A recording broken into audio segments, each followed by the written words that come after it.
নমস্কার বন্ধুরা, শাইনিজ ভয়েসে আরো একটা নতুন ব্লগে আপনাদের সকলকে জানাই সুস্বাগতম। আপনারা দেখতেই পাচ্ছেন কতটা জনসমাগম হয়েছিল, আর তার কারণ হচ্ছে রথ। হ্যাঁ, রথোৎসবের জন্য এত জনসমাগম ঘটেছিল। এইটা হচ্ছে সেকাটিতে, সেকাটি যে মঠ আছে সেখান থেকে যখন রথযাত্রা শুরু হয়েছে সেই সময়কার ভিডিও আমি গিয়েছিলাম। আর মানুষের উন্মাদনা, ভক্তদের যে ভালোবাসা, ভক্তদের যে শ্রদ্ধা, সবটাই দেখলাম। একটা দারুণ লাগলো পুরো বিষয়টা। শুধু সেখানে নয়, মঠের ভিতরেও এবার গেলাম।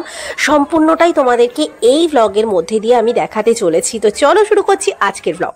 আমার প্রচন্ড ঠান্ডা লেগে গিয়েছে, তার জন্য আমার ভয়েসটা একটু অন্যরকম শোনাতে পারে। তো যাই হোক, আমরা যখন গেলাম সেই সময় মঠের মন্দিরের ভেতর থেকে রথটা বার করা হয়েছে সবে মাত্র। তা জানি এক্ষুনি মানে রথটা রওনা দেবে না, সেই জন্য মন্দিরের ভিতরের দিকে গেলাম। কারণ আমি কোনোদিন এই মন্দিরের ভিতরে যাইনি, তাই জন্য ইচ্ছে হলো মন্দিরের ভিতরে যাই। এবং তখন গিয়ে দেখলাম যে তখনও খাওয়া দাওয়া চলছে, প্রসাদ বিতরণ চলছে। এখন যাচ্ছি মঠের ভিতরের দিকটায়।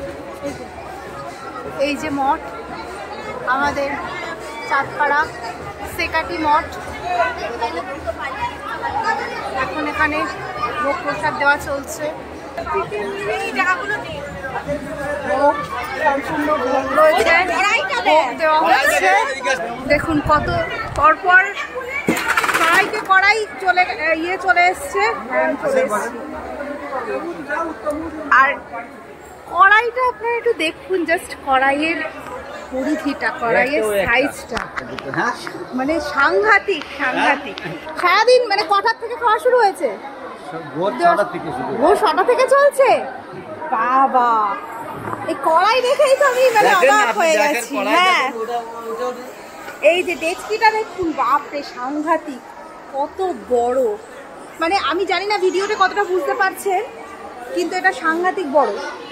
সকাল থেকেই খাওয়া দাওয়া চলছে। এই যে চৌবাচ্চা মতো, এখানে খিচুড়ি রয়েছে এই পরপর। আর এখানে সবাই বসে খিচুড়ি খাচ্ছে। অনেক লোকের আয়োজন, মানে এর আগেও অনেকে খেয়ে গেছে এবং আরও হয়তো আসবে অবশ্যই। 25,000 মানুষের খাবারের আয়োজন করা হয়েছে, ভাবতে পারছেন? আর কড়াই দুটো আপনারা দেখতেই তো পেলেন কিরকম বড় সাইজ, মনে হচ্ছে একটা বড় আস্ত পুকুর। আর রয়েছে 4খানা চৌবাচ্চা, সেই চৌবাচ্চা ভরে ভরে খাওয়ার মানে প্রসাদ রাখা হয়েছিল, খিচুড়ি রাখা হয়েছিল। সেখান থেকেই আর কি ভক্তদেরকে তুলে প্রসাদ দেওয়া হচ্ছিল। মানে বিরাট এক আয়োজন, ভীষণই ভালো লাগছিল। আর বসার জায়গাটাও ছিল অনেকগুলো মানুষ একসঙ্গে বসে এখানে প্রসাদ গ্রহণ করতে পারবেন।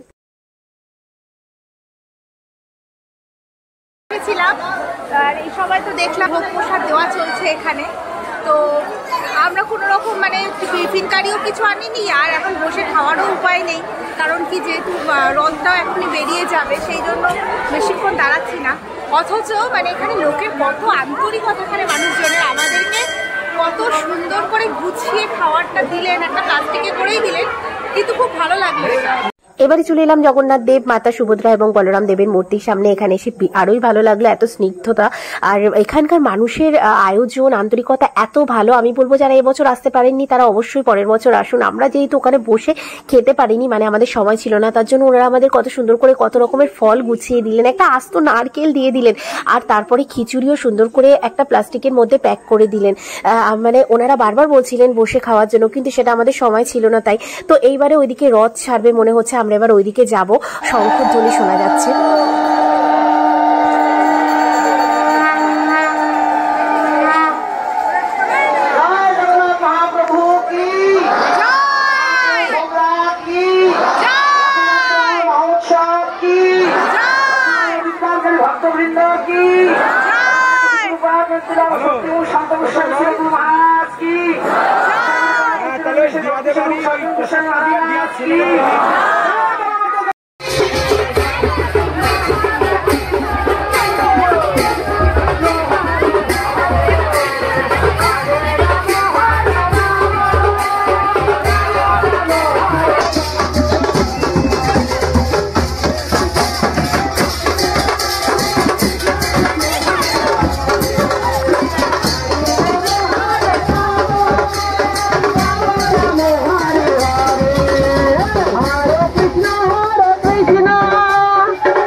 সবাই একবার করে হলেও রথের দড়ি টানার জন্য এগিয়ে আসছে, আর রথ এখন এগিয়ে চলেছে তার মাসির বাড়ির উদ্দেশ্যে, অর্থাৎ সেটা রয়েছে ফুলসরা রোডে যে গৌরীয় মঠ, সেই দিকে যাচ্ছে আমাদের এই রথ।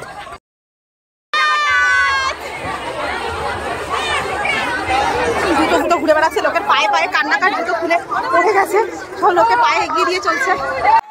এখানে দেখুন সন্ন্যাসী বাবার হাতে রয়েছে একটা ফল, আর সকলে হাত বাড়িয়ে রয়েছে কে ক্যাচ করতে পারে, কারণ এই রথের মধ্যে থেকেই যারা সন্ন্যাসীরা রয়েছে তারা আস্ত আস্ত ফল আর কি সেগুলো ছুঁড়ে দিচ্ছিল ভক্তদের উদ্দেশ্যে। এই ফলগুলো ভগবানকেই দেওয়া হয়েছিল, তার মানে জগন্নাথ দেবের উদ্দেশ্যে দেওয়া হয়েছিল, সেগুলো আবার ভক্তদের মধ্যে বিলিয়ে দেওয়া হচ্ছে সেই আস্ত ফলগুলো। আমি কিন্তু ওই ভিড়ের মধ্যে অত লোকের মধ্যেও ক্যাচ করে করে অনেকগুলো ফল পেয়েছি, আর আমার দুই বোন প্রচন্ড ভিড়ের তাড়নায় আর কিছু ক্যাচ ফ্যাচ করে ফল পাইনি, আর আমি ভিডিওও করেছি তার সঙ্গে আবার ফলও পেয়েছি। রথ তো পুরো চাঁদপাড়া ঘুরবে, আমরা আর পুরো চাঁদপাড়া ঘুরিনি, আমরা ভিতরে একটা রাস্তা দিয়ে চলে এসেছিলাম জগন্নাথ দেবের মাসির বাড়ি, কারণ আলটিমেটলি রথ তো এখানেই আসবে। তো এখানে এসে দেখলাম বিবেকানন্দ সেবা ট্রাস্ট বলে একটি সংস্থা, সেখান থেকে তুলসীর ছোট চারা এবং জল আর তার সঙ্গে একটা করে বই দিচ্ছে, তো ফ্রিতেই দেওয়া হচ্ছে, আমিও সেটা নিয়ে নিলাম।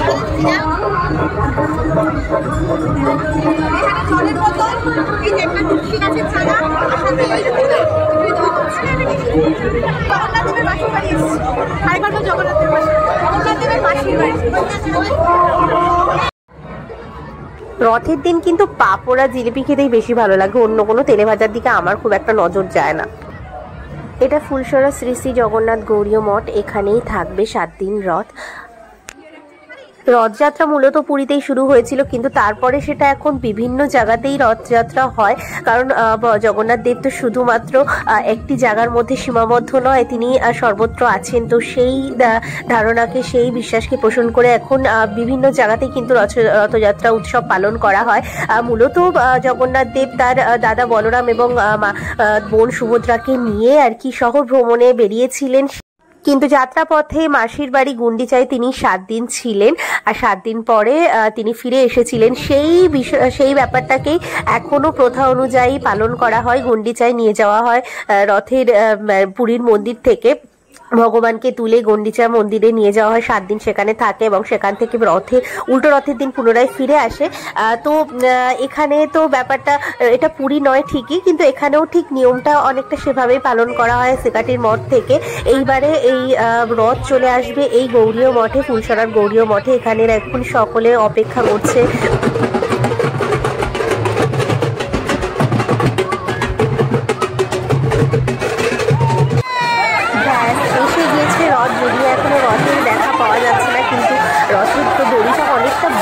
তো সেই দড়িটা টেনে সবাই আসছে, দেখুন মুহূর্তের মধ্যে কতটা ভিড় হয়ে গেল এখানে।